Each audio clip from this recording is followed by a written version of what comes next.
Hello everybody. So in this video, I'm going to explain which concept of marriage is better, love marriage और arrange marriage. और हम इन दोनों का एक बढ़िया साइकोलॉजिकल और सोशियोलॉजिकल एनालिसिस करेंगे with in the traditionalism of India, क्योंकि इंडिया के अंदर मैरिज सिर्फ मैरिज नहीं रह जाती। यहाँ पे जेंडर रोल बहुत प्रेवलेंट है, कास्टिज़म बहुत प्रेवलेंट है, डाउरी सिस्टम होता है। तो बहुत सारे अलग अलग वेरिएबल्स आ जाते हैं जो कि इन चीज़ों को थोड़ा सा ट्विस्ट कर देते हैं और कॉम्प्लेक्स कर देते हैं टू अंडरस्टैंड। तो चीज़ें इतनी क्लियर और इतनी स्ट्रेट फॉरवर्ड नहीं होती कि ये बेहतर है और ये बेहतर नहीं है। तो हम इसको अच्छे समझेंगे, एक ऑब्जेक्टिव एनालिसिस करेंगे साइकोलॉजिकल और सोशियोलॉजिकल, जिससे हम एक अच्छे कंक्लूजन के ऊपर पहुंच पाए। तो फर्स्ट ऑफ ऑल ये जानने से पहले कि लव मैरिज और arrange marriage, why marriage is important. Marriage is the most crucial, and I cannot stress enough how much, according to me, marriage is the most impactful event in life, especially on the level of psychology. Psychology के level पे, एक इंसान की psyche के level पे marriage एक बहुत ही crucial event होता है लाइफ का। और मैं देखता हूँ कि उतनी ही केयरलेसली, उतनी ही सुपरफिशियल अंडरस्टैंडिंग के साथ लोग शादी कर देते हैं। ये एक बहुत बड़ी प्रॉब्लम है सोसाइटी में, जो कि बहुत अनएड्रेस रह जाती है। मतलब इसे लोग इतना सीरियसली नहीं लेते जितना इसे सीरियसली लेना चाहिए। There is a important and huge correlation between successful marriage and the level of happiness और life satisfaction for that matter. And हम मैरिज इतनी केयरलेसली कर देते हैं out of blind passion, and we end up making our life more miserable. क्योंकि एक ख़राब marriage और तुम्हारी लाइफ को ख़राब कर सकती है, रादर कि तुम अनमेरिड ही रहो सारी लाइफ। अब मैरिज का इतना ह्यूज कोरिलेशन हैप्पीनेस से है भी क्यों? As human we are social being, ठीक है। Means our connection with others are vital to our health and happiness. इस चीज़ को समझेंगे। अब एक और चीज़ समझते हैं। देखो, एक चीज़ होता है तुम्हारा बेसलाइन बिहेवियर, तुम्हारा बेसलाइन मूड क्या है। बेसलाइन मूड यह होता है कि भाई लेट्स से ये ज़ीरो है, ठीक है।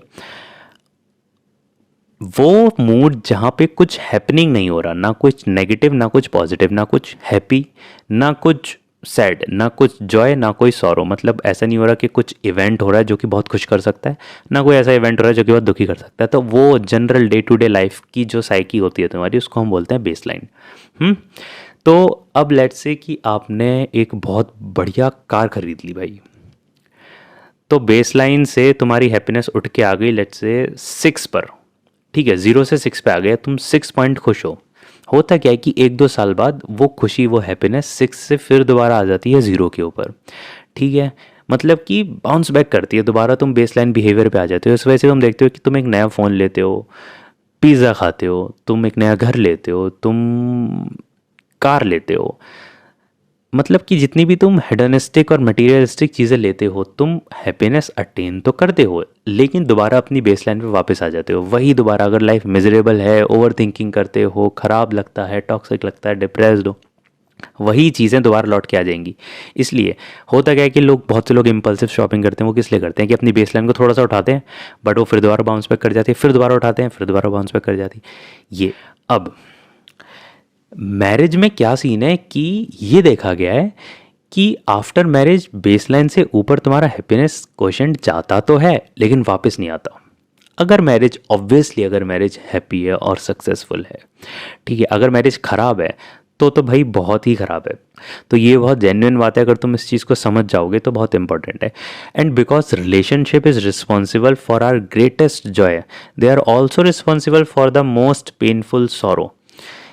तो इसीलिए मैं कह रहा हूँ, अगर ख़राब रिलेशनशिप है तो और ज़्यादा पेनफुल इंटेंस एग्नी में चले जाओगे, ठीक। तो ये वीडियो बहुत लंबी होने वाली है। Let's start with arrange marriage as it is quite prevalent in India. First let's understand historical roots. Historical roots, arrange marriage के हिस्टोरिकल रूट्स क्या है, कि ये शुरू भी क्यों, इसकी हिस्ट्री क्या है। The answer is very simple and predictable, that is caste system. Caste system India में बहुत प्रेवलेंट था, ठीक है, और बहुत ही क्लियरली डिवाइडेड था कि अपर कास्ट, ये लोअर क्लास, बहुत ही अच्छे से बाउंड्रीज सॉलिड थी, ठीक है। तो इस वजह से उस स्टेटस को, उस कास्ट को, उस कैटेगरी को मेंटेन करने के लिए उस सेम कास्ट में शादी करी जाती थी। क्योंकि अगर इंटर कास्ट शादी करे जाएंगी तो ये जो बाउंड्री है कास्ट के बीच में ये ब्लर हो जाएगी। ठीक है, समझ रहे हो इस बात को? तो कास्टिज्म को मेंटेन करने के लिए कायदे में कि अगर कोई ब्राह्मण है तो ब्राह्मण में ही शादी करेगा ताकि ब्राह्मण की कम्युनिटी बड़ी हो, एक स्ट्रॉन्ग किनशिप डेवलप हो। और अगर कोई शूद्र है तो वो शूद्र में ही शादी करेगा ताकि उनकी कम्युनिटी बड़ी हो और एक स्ट्रॉन्ग किनशिप डेवलप हो। इंटर का शादी अलाउड नहीं थी। तो बेसिकली जो अरेंज मैरिज का सिस्टम चला था और सेम कास्ट में मैरिज करने का सिस्टम चला था वो इसीलिए चला था ताकि स्टेटस और कास्ट की जो बाउंड्रीज हैं उन्हें स्ट्रॉन्ग और मेंटेन रखा जा सके। अब let's start with advantages of arrange marriage. पहले एडवांटेजेस की बात कर लेते हैं क्योंकि डिसएडवांटेजेस की list, sorry for all the parents if you are watching this, disadvantages की लिस्ट ओ माय गॉड इतनी लंबी है जिसकी कोई हद नहीं है। लंबी होना प्रॉब्लम नहीं है, लिस्ट लव मैरिज की भी है, लेकिन इसमें बहुत crucial aspects of life involve हो जाती है इसके डिसएडवांटेजेस में। पहले एडवांटेजेस की बात कर लेते हैं। देखो, the entire responsibility of marriage is diffused when it's come to arrange marriage. Diffuse हो जाती है फैमिलीज में। The entire responsibility diffused means responsibility is taken by both families. So whenever any conflict, any problem comes up, both family try to work on it, but that can happen in love marriage as well. लेकिन families में acceptance होनी चाहिए। तो इसमें क्या होता है, responsibility diffuse हो जाती है। अगर तुमने लव मैरिज करी है तो इंडिया में ज़्यादातर ये देखा गया है कि लोग बोलते हैं यार तूने शादी करी है अब तू देख ये हो रहा है। लेकिन प्रॉब्लम दोनों जगह आती हैं। ऐसा नहीं है कि कोई इंसान बिल्कुल परफेक्ट है इंसान, तो भाई कभी प्रॉब्लम आएगी नहीं इसके साथ। वो अरेंज मैरिज में भी आती है और लव मैरिज में भी आती है। अरेंज मैरिज में इतना होता है कि थोड़ा बहुत लोग रिस्पॉन्सिबिलिटी ले लेते हैं क्योंकि उनकी भी पसंद रही थी, और कॉन्फ्लिक्ट्स को दो फैमिलीज मिलके सुलझाना प्रेफर करती हैं, ऐसा देखा गया है। अब मैं ये नहीं कह रहा कि हर बार ऐसा होता है, नहीं भी होता है ऐसे बहुत से केसेस के अंदर, ठीक है। और कोई कॉम्प्रोमाइज़ नहीं करा जाता। एडवांटेज ये है क्योंकि आपके पास ऑलरेडी क्राइटेरिया होता है कि भाई लड़का तो गवर्नमेंट जॉब में होना चाहिए, तो आप गवर्नमेंट जॉब वाले ही देखोगे। इस लेवल का फाइनेंशियल स्टेटस होना चाहिए, तो आप उस लेवल का ही देखोगे, नहीं मिलेगा तो रिजेक्ट कर दोगे। तो आप कहीं कॉम्प्रोमाइज़ नहीं करते। इनफैक्ट डाउरी में भी कहीं कॉम्प्रोमाइज़ करने को कोई राज़ी नहीं। अगर कोई डाउरी कम देता है, कोई कम दहेज दे रहा है, तो लोग शादी ही नहीं करते भाई साहब। तो ये तो बहुत बड़ी प्रॉब्लम है। इनफैक्ट ये डिसएडवांटेजेस में आ जाता है अगर मैं इस पर और बात करने जाऊँ तो, ठीक है। सो दूसरी चीज़ आ जाती है, और दूसरी चीज़ आ जाती है acceptance from society and both family, और both of them show welcoming behaviour. Acceptance from society मिल जाती है, वैलिडेशन मिल जाता है सोसाइटी से घर वालों को, और दूसरी चीज़ कि घर वाले काफ़ी वेलकमिंग बिहेवियर रखते हैं, रिलेटिव्स के रिलेटिव्स काफ़ी वेलकमिंग बिहेवियर रखते हैं। ये बढ़िया बात होती है अरेंज मैरिज की। बस ये जो इतनी सी बातें हैं ये बढ़िया हैं। Now understand the disadvantages of arranged marriage, and sad news for Indian parents that there are list of very serious disadvantages. पहले तो कि मैं एक स्टोरी से शुरू करता हूँ, ठीक है। मैंने या तो कहीं पढ़ी थी या कहीं सुनी थी। अब मैं बहुत सारा कंटेंट पढ़ता भी हूँ तो मुझे पता ही नहीं रहता कि कौन सी चीज़ मैंने पढ़ी हुई है, कौन सी चीज़ मैंने सुनी हुई है, ठीक है। एक स्टोरी दी गई, एक लड़का अपने अंकल के पास जाता है, ठीक है, मौसा के पास जाता है। और उसके मौसा को देखने जाते हुए उसके मौसा को लेग में पैरालिसिस हो जाता है, तो जॉब वगैरह सब छूट जाती है और वो घर पे बैठ जाते हैं। मतलब कुछ बिजनेस था वो छोड़ देते हैं बिकॉज ऑफ पैरालिसिस। तो घर पे जाता है और उसके मौसा उसे इशारे से बुलाते हैं, ठीक है। मौसी कहीं और होती है और उसके मौसा उससे कहते हैं कि मौसी की तरफ इशारा करते हुए कि तुम उसको देख रहे हो, वो मुझे कम खाना देती है और पानी भी कम देती है, जो मेरी भूख है उससे भी कम, ताकि मुझे बार बार वॉशरूम ना ले जाना पड़े। मतलब कि मुझे बर्डन फील होता है उसके ऊपर और वो मुझे बर्डन की तरह ट्रीट करती है। उसके फेस एक्सप्रेशन जैसे पहले लवेबल होते थे वो अब नहीं होते। वो सेम अमाउंट ऑफ अफेक्शन जो मुझे दिखाती है वो नहीं दिखाती, क्योंकि मैंने कमाना बंद कर दिया। बात ऐसी नहीं कि मेरे पैसे नहीं है, इस जस्ट कि मैं अब उस लायक नहीं रहा तो मुझे उतना प्यार नहीं मिलता, ठीक है। लड़के ने बताई थी ये स्टोरी, शायद ये कहीं मैंने सुनी है, आई डोंट नो मैंने कहाँ सुनी है। और उसने ये बोला कि और मेरे सामने बाकी के मेल लोगों से ये बातें करती है, जो बड़ा डिसहार्टनिंग है मेरे लिए, और मैं अपनी कंडीशन पे बहुत ही ज़्यादा ख़राब फील करता हूँ अपने बारे में। I feel sad about my self. ये वो बोलता है उस लड़के से, ठीक है, उसके मौसा, उसके अंकल। अब बात पता है यहाँ पे ये नहीं है कि इंसान ने कमाना बंद कर दिया या फिर इंसान को पैरालिसिस हो गया भाई साहब, बात सिर्फ इतनी सी नहीं है। बात ये है कि जो उसकी चॉइस है, जिस इंसान को उसने चूज़ करा था पूरी ज़िंदगी के लिए, वो ज़िंदगी के एक ऐसे पॉइंट पे जहाँ पे उसकी सबसे ज़्यादा उसे ज़रूरत है, साथ में नहीं रहा। अब ये पता कैसे चलेगा? अरेंज मैरिज में तुम्हें कैसे पता चलेगा कि ये इंसान जब मुझे पैरालिसिस हो जाएगा तो ये मेरे साथ रहने वाला है? तुम्हें पता नहीं लग सकता, क्योंकि अरेंज मैरिज में तुम बिहेवियरल एनालिसिस इतना कर ही नहीं सकते हो भाई साहब। सबसे बड़ी प्रॉब्लम ये कि आपके क्राइटेरिया क्या थे सर जब आपने शादी करी थी? अब आपके क्राइटेरिया ही खराब थे तो आप ज़िंदगी भर सफ़र ही करोगे ना, ये प्रॉब्लम है। लेकिन हम इतनी समझदारी से अगर शादी कर ही रहे होते, इतनी समझदारी से अगर पार्टनर चूज़ कर ही रहे होते, तो फिर तो बात ही क्या थी। अब आ जाते हैं भाई डिसएडवांटेजेस को, मैं ढंग से समझाऊंगा इस स्टोरी के बाद। सबसे पहला आ जाता है डाउरी सिस्टम, दहेज प्रथा जिसे हम बोलते हैं। In India arrange marriages are seen as business deal, कि भाई ये बहुत प्रैक्टिकलिटी और दिमाग लगाना पड़ेगा क्योंकि पैसों का इधर उधर जाना बहुत बड़ी बात है, ठीक है। And it's a big problem, people expand huge amount of money, enormous amount of money just to maintain prestige in society। हमने देखो इतना सारा दहेज दिया है और इतनी महंगी कार दी है, या फिर हमें इतना सारा दहेज मिला है, या फिर हमें इतनी बड़ी कार मिली है। ये चीज़ एक प्रॉब्लम है। पहली चीज़, उसके लिए जिसको ये सब करना है, तो डॉटर के एंड पे उनकी फैमिली को इतना फाइनेंशियल बर्डन फेस करना पड़ता है जिसकी कोई हद नहीं। और अरेंज मैरिजेस में डाउरी दहेज को एक्सचेंज ऑफर की तरह यूज़ किया जाता है कि देखो हमारा लड़का इतना पढ़ा लिखा है तो फिर उसके लिए तो भाई इतना दहेज, आपकी बेटी देखो जाने वाली है इस कार में, आपकी बेटी रहने वाली है। ये सब बातें चलती हैं और जो कि ख़राब है, जो कि बहुत ख़राब है, ठीक है। लेकिन प्रॉब्लम क्या है, सूनर और later day to day behaviour matter करता है आपके पार्टनर का, ना कि आपके पार्टनर की लाई हुई कार कहाँ पे खड़ी हुई है, या आपके पार्टनर कौन सी गवर्नमेंट जॉब में है, आपका पार्टनर आईएएस ऑफिसर है या फिर आपका पार्टनर कोई प्राइवेट सेक्टर में जॉब करता है। जेन्युइनली कुछ मैटर नहीं करता है, मैटर करता है कि आपके पार्टनर का डे टू डे बिहेवियर कैसा है। देखो अर्निंग और पोटेंशियल टू अर्न मैटर करता है, वो हम आगे समझेंगे, लेकिन अभी हम डिसएडवांटेजेस की बात कर रहे हैं कि डे टू डे बिहेवियर आपके पार्टनर का कैसा है।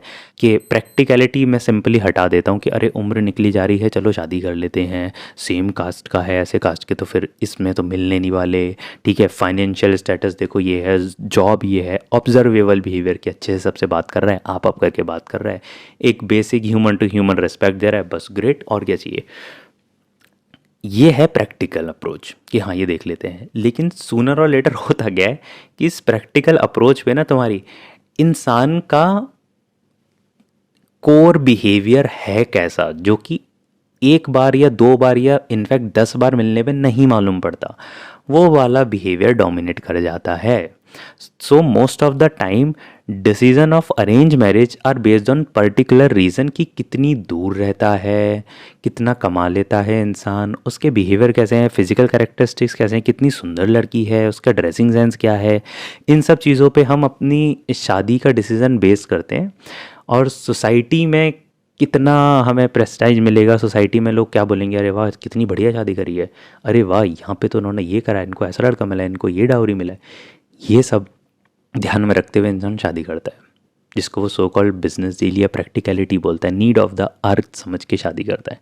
लेकिन डे टू डे बिहेवियर में अब होता क्या है, देखो एक चीज़ समझो, देखो मैं एक चीज़ बोलने जा रहा हूँ, उसको ध्यान से समझना। Good behaviour can compensate scarcity of physical beauty, huge amount of money. इसकी अगर कमी है, एक अच्छा बर्ताव उसकी कमी को पूरा कर सकता है।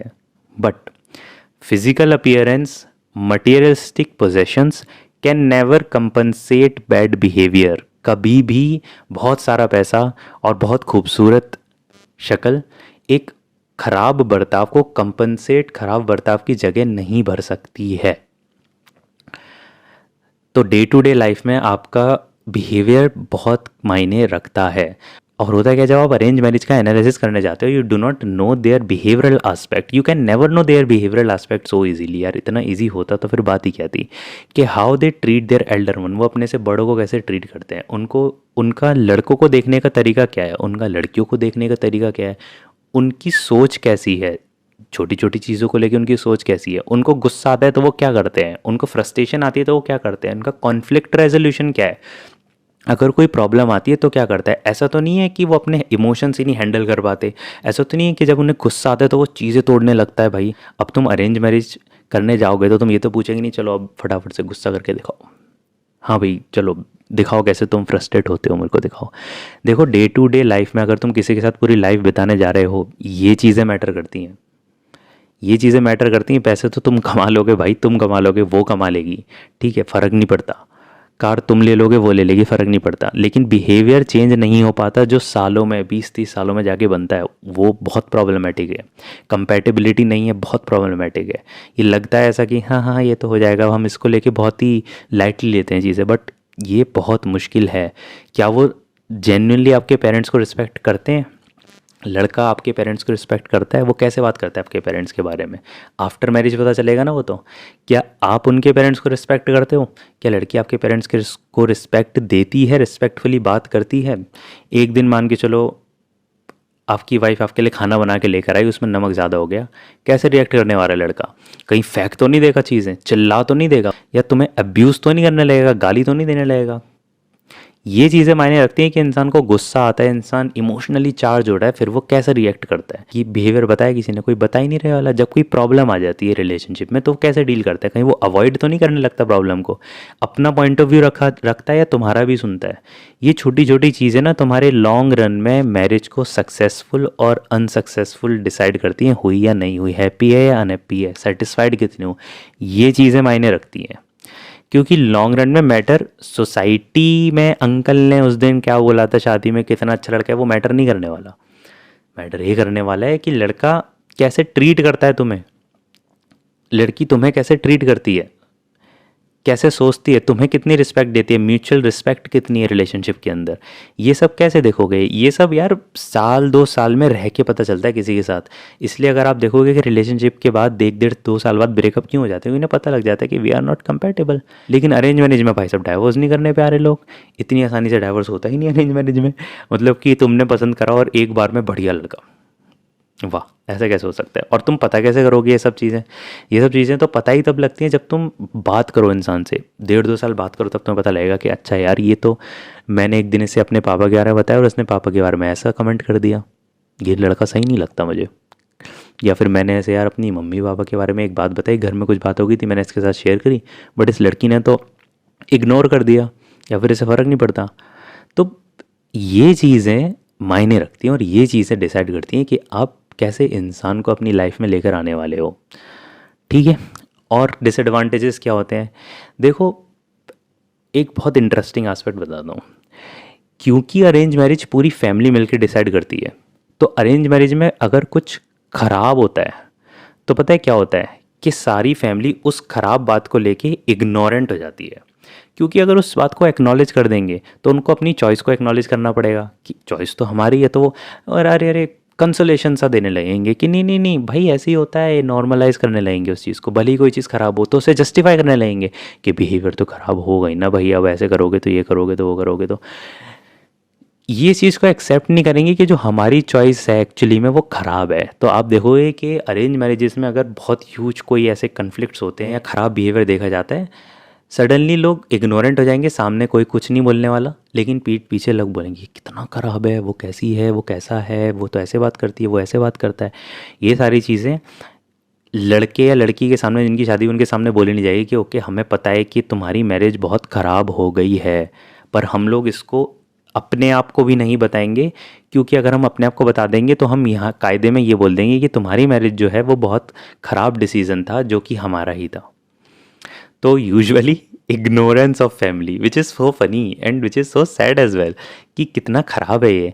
एक्सेप्टेंस आ जाती है एडवर्सिटी को लेकर के और उसको ही नॉर्म बना देंगे कि चलो भाई ये तो नॉर्मल है, देखो basic ups and downs of life है। अरे भाई तुमने सफ़र कर लिया, अब तुम अजर्ट कर रहे हो सामने वाले को कि हमने सफ़र करा है, अब हमारा डिसीजन है, अब तुम भी सफ़र करो। ये चीज़। अब हाई इनकम्पैटिबिलिटी, अब दो रैंडम लोग उठा के ले आए, ठीक है, कि हम बस इसे जानते थे, हाँ इस लड़के की शादी इसके साथ कर देते हैं। हमने देखा क्या, अच्छा लड़का ठीक अर्न कर लेता है, ठीक है बहुत बढ़िया है, अच्छा हम ये डाउरी दे सकते हैं, ठीक है भाई, देखो हमारी लड़की ऐसी लगती है और हमारी लड़की ये कर लेती है, मेरी आप लड़की भी अर्न करती है, ये अच्छा ठीक है भाई। ये चीज़ देखी, लड़का तुम्हारे सामने ऑब्वियसली अपना बेस्ट बिहेवियर दिखाने वाला है, लड़के के घर वाले तुम्हारे सामने ऑब्वियसली अपना बेस्ट बिहेवियर दिखाने वाले हैं। ये सिर्फ एक ऐसी चीज़ होती है कि हम सेल्समैन हैं और हमें अपना प्रोडक्ट को सेल करना है, ठीक है। हम इसको सेल करने के लिए कितना भी बटरिंग कर लेंगे और कितना भी बढ़िया, सब बढ़िया है भाई, इस लड़के में तो कोई खराबी नहीं है, ग्रेट। अब ऐसे नहीं हो सकता भाई, ऐसे नहीं हो सकता। अगर लड़की किसी के घर में जाती है कल को, उसकी मदर इन लॉ उसे कैसे ट्रीट करने वाली है ये तुम्हें नहीं पता लग सकता है। उसके फादर इन लॉ उसके साथ कैसे बिहेव करने वाले हैं तुम्हें नहीं पता लग सकता है एक बार उनसे मिलके, क्योंकि सब अपना बिहेवियर टॉप नॉच बेस्ट दिखाने की कोशिश करते हैं, क्योंकि उन्हें एक प्रोडक्ट को सेल करना है जो कि उनका बेटा है, ये है। तो अब तुमने देख लिया कि भाई ठीक है, वेल्दी फैमिली है, बिहेवियर ऑब्जर्वेबल बिहेवियर ठीक ठाक है, तो शादी कर दो।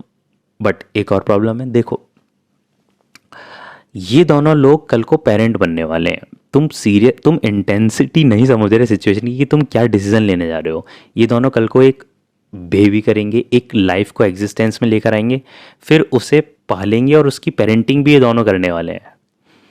समझ रहे हो मेरी बात को? तुम्हें लग रहा है इस डिसीजन को बस ऐसे ही 1-2 महीने में लेके हाँ हाँ हाँ सही तो है, ठीक है ठीक है, कर दो कर दो कर दो कर दो, ऐसे कर देना चाहिए।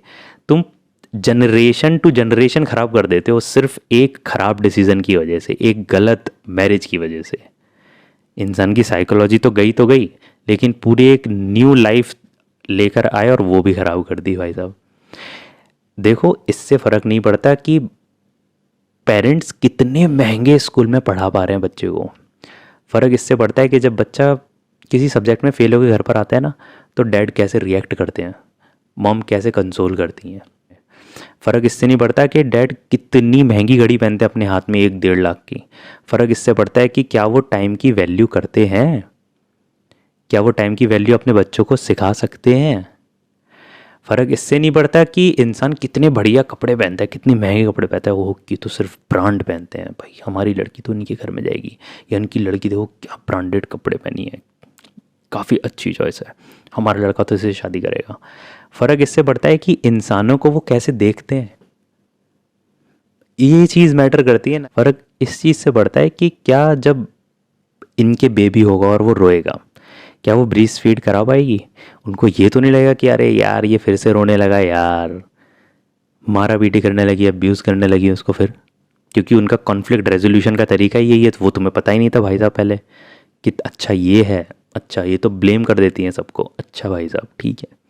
ये प्रॉब्लम है, ये प्रॉब्लम है जब आप अरेंज मैरिज कराने जाते हो। तो आप ये देखोगे कि इनकम्पैटिबिलिटी की वजह से अरेंज मैरिज में एक्स्ट्रा मैरिटल अफेयर्स बहुत ज़्यादा होते हैं, और तुम्हें पता भी नहीं था ऑल दो कि लड़की का करेक्टर कैसा है, लड़के का करेक्टर कैसा है, इस चीज़ के बारे में बात ही नहीं हुई। क्या प्रेफर करते हैं रिलेशनशिप में, पॉलीगैमस है मोनोगैमस है, इसके बारे में कभी बात ही नहीं हुई। मतलब ये नहीं है कि अरेंज मैरिज ख़राब हो गई, इसका मतलब सिर्फ इतना है कि जिस तरीके से हम अरेंज मैरिज करते हैं, जो क्राइटेरिया हम देखते हैं और जो हम क्राइटेरिया देख भी सकते हैं, वो अरेंज मैरिज से फुलफ़िल नहीं होते। तुम अरेंज मैरिज से जो क्राइटेरिया पकड़ के लाते हो वो ख़राब होते हैं, या अगर बहुत ज़्यादा ख़राब नहीं होते तो कम ख़राब होते हैं, पर ख़राब तो होते हैं देखो। और होता क्या है कि हम इस चीज़ को एडमिट नहीं करते, हम इस चीज़ को एडमिट नहीं करना चाहते कि यार ये जो मेरा हस्बैंड है, क्योंकि अब पेरेंट्स हैं, पेरेंट्स अपनी लाइफ में बहुत आगे पहुंच चुके हैं, ठीक है, मतलब कि शादी को हो गए 20-25-30 साल, तो उन्हें लगता है कि हम आ तो गए, हम सही तो हैं, हम ठीक ठाक तो हैं, लेकिन वो रियलाइज़ नहीं करते कि उनकी साइकी पर बाय द टाइम कितना ख़राब इम्पैक्ट हो गया है, just because they are in a marriage जहाँ पे ग्रेट लेवल ऑफ इनकम्पैटिबिलिटी रही है और 25 तरीके के साइकोलॉजिकल इश्यूज रहे हैं, और नहीं होते तो वो डेवलप हो जाते हैं बाय द टाइम। तो अरेंज मैरिज को करना ठीक है, बट तुम्हारा क्राइटेरिया बहुत बढ़िया होना चाहिए, कॉन्क्रीट होना चाहिए, सॉलिड होना चाहिए, साइकोलॉजिकली सोशियोलॉजिकली। अब आ जाते हैं भाई लव मैरिज के ऊपर। Love marriage could be of 2 types. पहली ये कि अरे हमारी मैरिज अरेंज थी बट फिर हमें एक दूसरे से प्यार हो गया और देखो हमारी तो बहुत बढ़िया बन रही है। अब इसमें दो तरीके के लोग होते हैं। पहले कि अरेंज मैरिज थी पर दो लोगों ने एक्चुअली एक दूसरे को जाना एंड दे रियलाइज किया ये बहुत बढ़िया पर्सन है और दोनों को लगा कि हाँ, and they fall in love, great. दूसरा क्राइटेरिया इसमें जो होता है कि because they were expected to fall in love, उन्हें पता है कि यार ये मेरी अरेंज मैरिज होने वाली है, ये पर्सन है और अब कोई ऑप्शन है नहीं मेरे पास। सो दे स्टार्ट बिहेविंग लाइक कि भाई अब तो हम प्यार में है, ठीक है। दूसरी रीज़न जो कि जेन्युइनली लव मैरिज होती है कि यू फाउंड समवन आर्बिटरीली और फिर यू फॉल इन लव और फिर शादी हो जाती है वगैरह वगैरह। तो अब बात कर लेते हैं कि प्रोज एंड कॉन्स होते क्या हैं एक लव मैरिज के।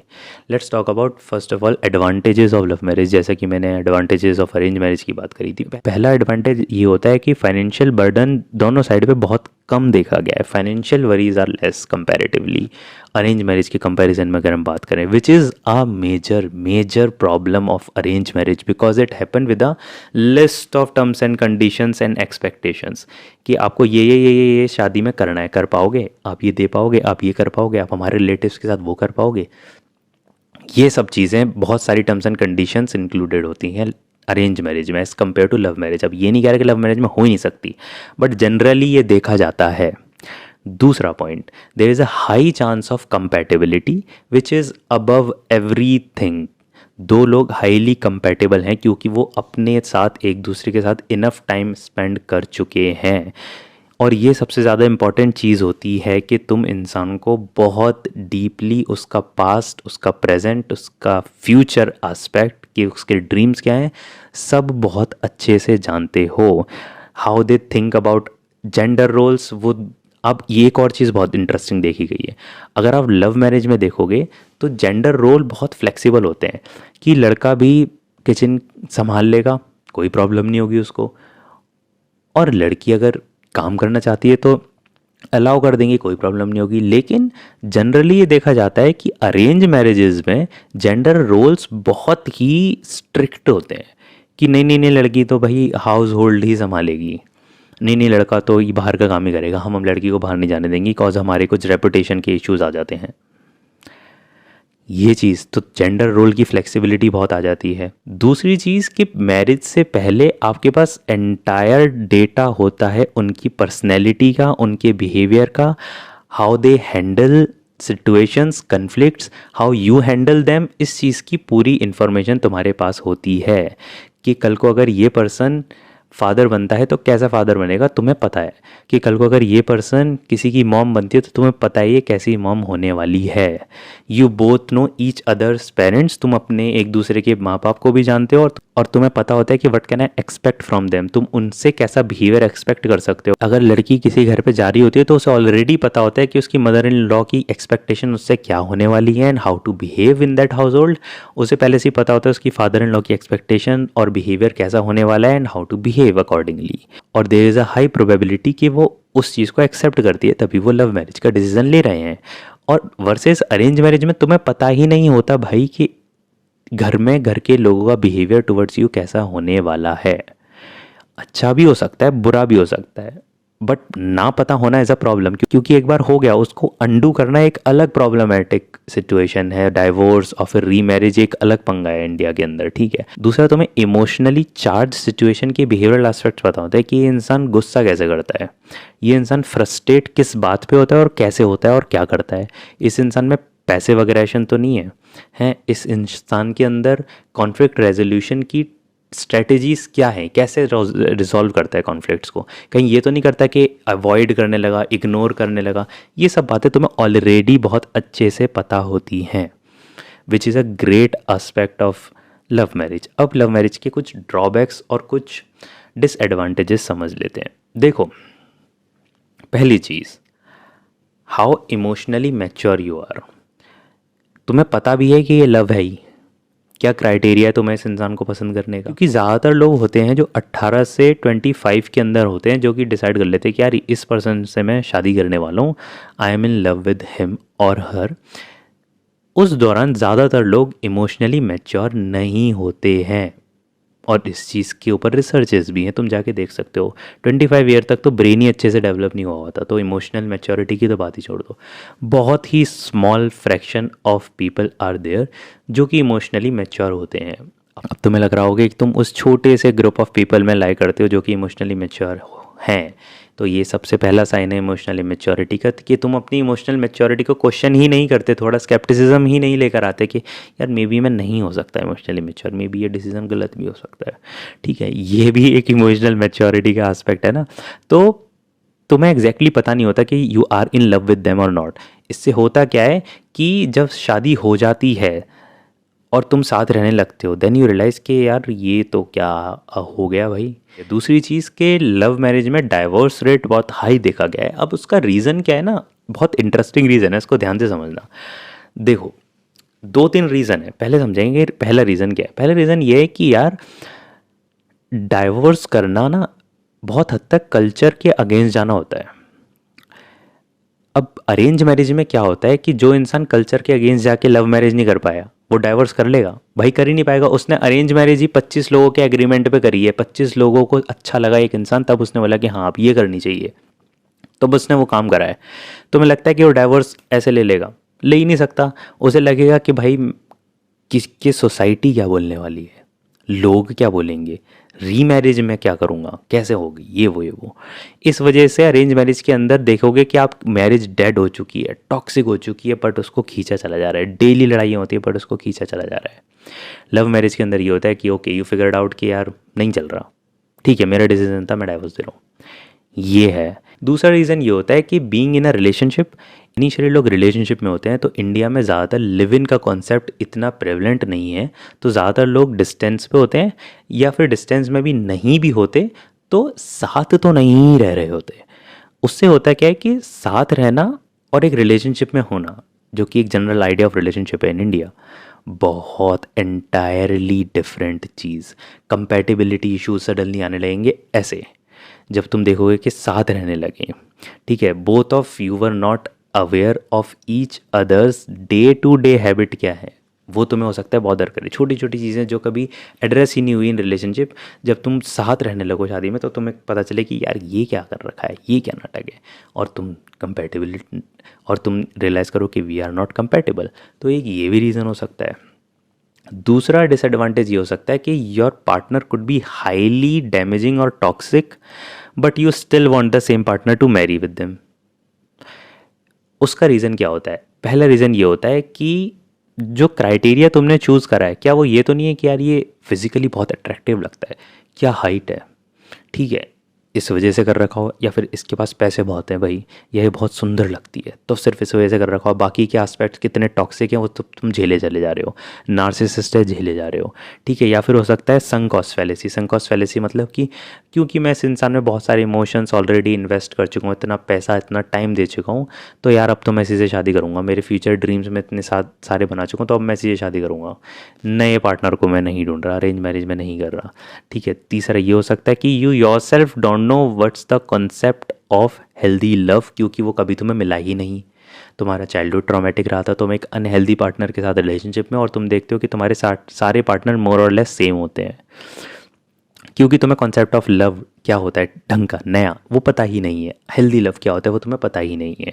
या फिर तुम्हें लगता है कि love happens for once only, एक ही बार प्यार होता है भाई, ये अभी मेरे को इससे प्यार हो गया, अभी इससे शादी करनी है, दूसरा पार्टनर नहीं हो सकता भाई। ये बहुत सारे रीजंस ऐसे हो सकते हैं जहाँ पे तुम एक टॉक्सिक पार्टनर के साथ हो और तुम छोड़ नहीं पा रहे हो उसको, और तुम्हें लगता है कि अब तो इससे शादी करनी पड़ेगी। इस वाली प्रॉब्लम की वजह से भी बहुत सारे लोग एक गलत मैरिज में फंस जाते हैं, लव मैरिज होते हुए भी। दूसरी, इंडिया में लव मैरिज ज़्यादातर इंटरकास्ट होती है, तो intercaste marriage because family member have set stereotypes against different caste, तो वो उनका ट्रीटमेंट डिसाइड करते हैं कि क्या होने वाला है। They all have certain stereotypes behind these caste की, अच्छा तुम इस कास्ट से बिलोंग करते हो, अरे यार उस कास्ट के लोग तो ऐसे होते हैं, इस कास्ट के लोग तो ऐसे होते हैं। तो होता क्या है कि जब आप एक लाइफ पार्टनर चूज़ करते हो, तुम्हारी फैमिली उनको एक पैसिवली इन अप्रोप्रिएट बिहेवियर में ट्रीट करने लगेगी, क्योंकि वो उस कास्ट से हैं, क्योंकि वो उनकी मर्ज़ी से नहीं करा, क्योंकि इसमें उनका एग्रीमेंट नहीं था, क्योंकि तुमने उनसे अगेंस्ट जाके शादी करी है। तो ओवरऑल फैमिली जो है including their relatives, they will treat you in very passive inappropriate way, जो कि आपकी मेंटल हेल्थ को इम्पैक्ट कर सकता है, जो कि आपके बिहेवियर को इम्पैक्ट कर सकता है, आपकी परसेप्शन अबाउट योर सेल्फ को इम्पैक्ट कर सकता है कि यार मुझे एक्सेप्टेंस नहीं मिल रही एंटायरली जो कि मिलनी चाहिए, उतना अकोमोडेटिंग फील नहीं हो रहा जैसा होना चाहिए। ये एक प्रॉब्लम होता है लव मैरिज का। तो there could be resentment in very unsaid way towards your partner, आपके पेरेंट्स को लेकर के। मतलब हो सकता है, सपोज एक एग्जाम्पल लेते हैं कि आपके पार्टनर ने, लेट्स से आपकी वाइफ ने रोटी बनाई, ठीक है, और 4 रोटी एक्स्ट्रा बन गई जो कि अगले दिन बच गई। तो उसकी मदर इन लॉ आके बोलती है कि तूने खाना बचा दिया और तुझे बनाना नहीं आता वगैरह वगैरह वगैरह वगैरह। तो असल में वो रेजेंटमेंट डाल रही है क्योंकि इसने शादी हमारे अगेंस्ट करी है, तो हम एक्सपेक्ट करेंगे कि इंसान जो मेरा बेटा लेकर आया है वो एकदम परफेक्ट होना चाहिए, वो एकदम परफेक्ट ह्यूमन बीइंग होना चाहिए, वो कुछ गलती नहीं कर सकती। या फिर और अगर शादी उनकी मर्ज़ी से हुई होती तो मे बी वो उस गलती को जाने देते, और ऐसा एक्सेप्ट नहीं करने वाले लोग, लेकिन दैट्स हाउ रेजेंटमेंट स्लिप्स इन, ठीक है। और दूसरा देख लो कि लड़का, मान के चलो लड़के ने कोई बिजनेस स्टार्ट करा और वो फेल हो गया, तो लड़की के पापा बोल रहे हैं कि यार ये कहाँ शादी कर दी है वगैरह वगैरह, और वो उसको ऐसे ट्रीट कर रहे हैं कि वो बहुत इन्फीरियर है, नहीं कर सकता चीज़ें, ठीक है, या फिर उसके बारे में ऐसा सोचते हैं। ये क्या प्रॉब्लम है? ये रेजेंटमेंट है, ये दिखाने का कि देखो तुमने हमारे अकॉर्डिंग शादी नहीं करी तो हम तुम्हारे फेलियर्स को अब इतना ह्यूज बिग डील बना देंगे क्योंकि हमारे अकॉर्डिंग तो शादी नहीं हुई है। ये डिसएडवांटेज देखा जाता है। लेकिन लव मैरिज की बढ़िया बात यह है कि जितने भी डिसएडवांटेजेस हैं वो ऐसे चले जाएंगे सिर्फ 2 चीज़ों से। पहली चीज़ कि तुम अपने पार्टनर को पसंद करने के, जिसके साथ तुम शादी करने वाले हो, क्राइटेरिया चेंज कर दो। दूसरी चीज़ कि तुम्हारी फैमिली एक्सेप्ट कर ले, चेंज। सारे डिसएडवांटेजेस ऑलमोस्ट चले गए।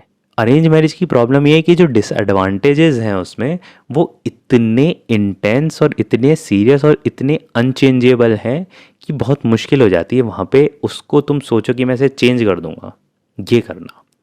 ठीक है, अब आ जाते हैं उन कुछ क्राइटेरियाज पर। What are those exact criterias on which you should select a life partner in love marriage और अरेंज मैरिज? फ़र्क नहीं पड़ता। देखो मेरी बात समझो कि फ़र्क नहीं पड़ता कि तुम्हारी मैरिज लव है, फ़र्क नहीं पड़ता तुम्हारी मैरिज अरेंज है। अगर तुम्हारी क्राइटेरिया ऑफ सेलेक्टिंग पार्टनर बहुत ख़राब है, अगर तुम इस बेसिस पे क्राइटेरिया सेट करके बैठे हो कि हाँ थोड़ा बहुत बिहेवियर देख लिया, ठीक है, लड़का ठीक खाता कमाता है, ठीक है, लड़की ठीक खाती कमाती है, ठीक है, ये दिखने में ऐसा है, ये दिखने में ऐसी है, चलो अब इनकी शादी कर देते हैं। ख़राब क्राइटेरिया। अगर तुमने लव मैरिज में रखता है कि हाँ यार मेरे को ये पसंद आ गई थी क्योंकि हम साथ में पढ़ते थे, हम कॉलेज में मिले थे, हम ऑफिस में मिले थे, और हमारा बिहेवियर मुझे पसंद है for X Y Z reason, मुझे पसंद है for X Y Z reason, चलो शादी कर लेते हैं। ये बहुत ही सुपरफिशियल अंडरस्टैंडिंग है टू एक्चुअली मैरी समवन। तुम्हें बहुत डीपली समझना पड़ेगा इंसान को, और अगर इंसान उन क्राइटेरियाज पे खड़ा नहीं उतरता या फिर वो नहीं लगता तुम्हें अप्रोप्रिएट, तो they are not a good partner one should marry. ये सिंपल सी बात है। अब ये ट्रुथ बहुत ख़राब हो सकता है किसी के लिए एक्सेप्ट करना कि कोई लव मैरिज में उसे लग रहा है कि यार ये पार्टनर बहुत ख़राब है, मत करो भाई शादी। तो अगर तुम्हें जेन्युइनली पता है कि यार ये पार्टनर ख़राब है and you are in love with them for whatever reasons, मत करो शादी, क्योंकि तुम बहुत ख़राब डिसीजन लेने वाले हो अपने लाइफ का, जो कि तुम लाइफ लॉन्ग रिग्रेट करने वाले हो। और अगर तुम एक अरेंज मैरिज करने जा रहे हो और तुम्हें पता ही नहीं है उस पार्टनर के बारे में, मत करो शादी। अगेन तुम बहुत ख़राब डिसीजन ले लोगे जो कि तुम पूरी लाइफ लॉन्ग रिग्रेट करोगे। अब आ जाते हैं उन क्राइटेरियाज पे कि एक्चुअली में वो क्राइटेरियाज हैं क्या। पहली चीज़, strength and maturity to handle emotions and conflict, how they approach decision in a reasonable way और नॉट। डिसीजंस कैसे लेते हो अपनी लाइफ के, रीजनेबल तरीके से लेते हैं कि नहीं थी, तुम कैसे लेते हो, क्योंकि तुम कैसे लेते हो डिसाइड करोगे तुम उनका एनालिसिस। हो सकता है तुम्हारी भी सोच ऐसी ही हो तो तुम्हें लगे हाँ हाँ ऐसी तो होता है, बढ़िया है। अपने आप को सुधारो तो तुम एक अच्छा पार्टनर चूज़ कर पाओगे अपनी लाइफ के अंदर, ठीक है। Do they actually consider others point of view और नॉट, क्या वो तुम्हारे को भी उतना ही वेटेज देते हैं रिलेशनशिप के अंदर, तुम्हारे पॉइंट ऑफ व्यू को, तुम्हारे पर्सपेक्टिव को उतनी इक्वल वेटेज मिलती है उनके डिसीजन मेकिंग में, या फिर ऐसा होता है हाँ मैंने डिसाइड कर लिया ना बस खत्म हो जाती है, तुम्हारे नहीं सुनने वाला मैं, या फिर लड़की बोलती है ये जो मैंने सोच लिया वही होगा, तुम्हारे नहीं सुनने वाली मैं, ठीक है। ये चीज़ डिसीजन मेकिंग कैसे ली जाती है, क्या वो म्यूचुअल होती है, पार्टनर कैसे करता है, क्या पार्टनर आपका गुड लिसनर है, या आपको इग्नोर्ड फील होता है उसके साथ जब आप कुछ बता रहे होते हो, तो वो आपको सुनता भी है या नहीं सुनता? क्या वो आपकी परेशानियाँ, आपके ऐसे एस्पेक्ट्स ऑफ लाइफ जो कि तुम्हें बॉदर करते हैं, क्या वो सुनता भी है, ठीक से नहीं सुनता है, या फिर वो उन चीज़ों पे ध्यान ही नहीं देता? यू फेल्ट इग्नोर्ड और अंडर वैल्यूड विद देम, और are they able to calm them self down in emotionally charge situation? क्योंकि ये बहुत इंपॉर्टेंट होता है। हो सकता है कोई ऐसी छोटी छोटी चीज़ों पे उन्हें गुस्सा आता हो बैठ के, अब तुम सारी ज़िंदगी झेलने वाले हो अब यही इंसान किसी का फादर भी बनने वाला है, वो बच्चा भी सारी ज़िंदगी झेलने वाला है तुम्हारे डिसीजन की वजह से, तुम्हारे पेरेंट्स के डिसीजन की वजह से। दूसरा कि इंसान थॉटफुल कितना है, how much they are considerate about others feeling as well. दूसरों के बारे में वो कैसे सोचता है, आपके बारे में, आपकी फैमिली के बारे में वो कैसे सोचता है, कितना सेल्फिश है वो, अपने अपने बारे में तो नहीं सोचता, अपना डिसीजन और अपना ओपिनियन उसे बेस्ट तो नहीं लगता, नार्सिसिस्ट तो नहीं है। तो एक तरीके से आप नार्सिसिस्ट पर्सन को भी रूल आउट कर दोगे। Attention to them how they treat people, what exactly they talk about people behind their back, लोगों के पीठ पीछे वो उनके बारे में किस तरीके की बातें करता है। How day treat service people, वो एक वॉचमैन को, एक कैशियर को, एक वेटर को किस तरीके से ट्रीट करता है। See this kind of behaviour could be a great indicator that this person is going to be a healthy person on the level of behaviour with you and your family. Do they think कि ज़िंदगी में, life में जितनी भी चीज़ें हो रही हैं शुड बी अबाउट देम, और in fact both of you as a couple, क्या सिर्फ सारी चीज़ें तुम्हारे लिए ही होनी चाहिए? ऐसा तो नहीं सोचता, क्योंकि फैमिली में जिसमें तुम रहने वाले हो उसमें डायनेमिक्स को मेंटेन रखना हेल्दी नोट पे, ये बहुत इंपॉर्टेंट हो जाता है even for your mental wellbeing as a couple. तो अगर तुम सिर्फ कपल कपल कपल अपने दोनों की सोचते रहोगे, ये भी बहुत एक अनहेल्दी अप्रोच है मैरिड लाइफ की। ठीक है, उनकी फैमिली हिस्ट्री क्या है, उसकी पास्ट रिलेशनशिप की हिस्ट्री क्या है, पास्ट रिलेशन थी भी कि नहीं थी, अगर थी तो क्या हुआ जो नहीं रही, अगर नहीं थी तो क्यों नहीं थी भाई। सेल्फ डिस्क्लोजर कितना है, वो अपने बारे में कितना बताना पसंद करता है, ये बहुत इंपॉर्टेंट करता है। इससे हम पता करते हैं कि इंसान में ऑनेस्टी लेवल कितना है। ये चीज़ बहुत इंपॉर्टेंट होती है कि इंसान के अंदर ऑनेस्टी लेवल कितना है। ये बात तुम्हें कब पता चलेगी, जब तुम इंसान के साथ इनफ अच्छे ड्यूरेशन में रह लोगे भाई साहब, तभी पता चलेगा। अब दूसरा जो कन्फ्लिक्ट आता है वो ये आता है कि लव वर्सेस रिसोर्सेस और स्टेटस, कि यार एक इंसान से मैं प्यार करता हूँ या करती हूँ, पर ये इंसान के पास अच्छे रिसोर्सेज नहीं है, अच्छा स्टेटस नहीं है, या फिर ये इंसान लेट्स से एक डिसेंट अमाउंट अर्न ही नहीं करता या करती। देखो, लेस अमाउंट ऑफ रिसोर्सेज, ध्यान से सुनना, less amount of resources are responsible for unnecessary suffering.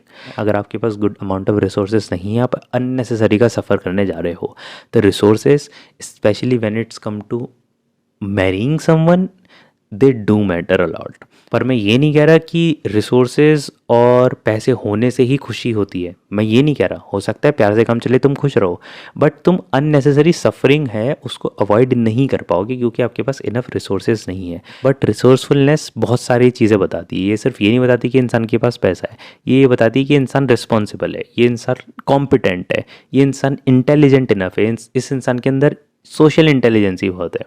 ठीक है, तो अब दूसरी चीज़ आ जाती है good looks versus intelligence. Intelligence both social and emotional. Intelligence सिर्फ वो इंटेलेक्ट वाली नहीं कि इंसान बहुत सक्सेसफुल है, इंटेलिजेंट है, ये तो इसने सारे एग्जाम्स क्रैक कर रखे हैं, ये तो आईएएस ऑफिसर है, ये तो वहाँ पर है, ये तो गेट निकाल चुका है, तो वो निकाल चुका है, ये नहीं कह रहा मैं। इमोशनल और सोशल इंटेलिजेंसी मैटर करती है मैरिज के अंदर। ठीक है, अगर आप ठीक ठाक भी सक्सेसफुल हुए अपनी लाइफ के अंदर, कोई अपने ऐसे ये नहीं करा, it's okay, but I would say good looks की जगह ये चीज़ प्रेफर करो, क्योंकि ये चीज़ लॉन्ग रन में रहने वाली है। Good looks can never ever compensate lack of social and emotional intelligence in a long run. थोड़ी देर के लिए तुम्हें अट्रैक्टिव लग सकता है, इन्फेचुएट हो सकते हो, but in a long run तुम्हारी सोशल इंटेलिजेंसी कैसी है, तुम्हारी इमोशनल इंटेलिजेंसी कैसी है, यही मायने रखने वाला है। कंक्लूजन ये है कि देखो, लव मैरिज के एडवांटेजेस बहुत ज़्यादा होते हैं, बहुत बढ़िया होते हैं, डिसएडवांटेजेस भी होते हैं, बट उन्हें हटाना ईजी होता है। अगर दूसरी चीज़, लव मैरिज भी ख़राब हो सकती है अगर आपकी क्राइटेरिया ऑफ सेलेक्टिंग पार्टनर बहुत ख़राब है। अब आ जाता है अरेंज मैरिज के ऊपर। अरेंज मैरिज के डिसएडवांटेजेस बहुत ही सीवियर और सीरियस हैं, जस्ट कि लोग इग्नोरेंट रहते हैं उन डिसएडवांटेजेस को लेकर के, क्योंकि एक ट्रेडिशन, एक कल्चर चला आ रहा है, क्योंकि ऐसे ही होता है तो वो ऐसे ही करते हैं और वो उसे नॉर्म समझते हैं। ठीक है, उन डिसएडवांटेजेस को भी ओवरकम करा जा सकता है अगर आपके क्राइटेरिया ऑफ सिलेक्टिंग पार्टनर बदल जाए, चेंज हो जाए और ढंग के हो जाए।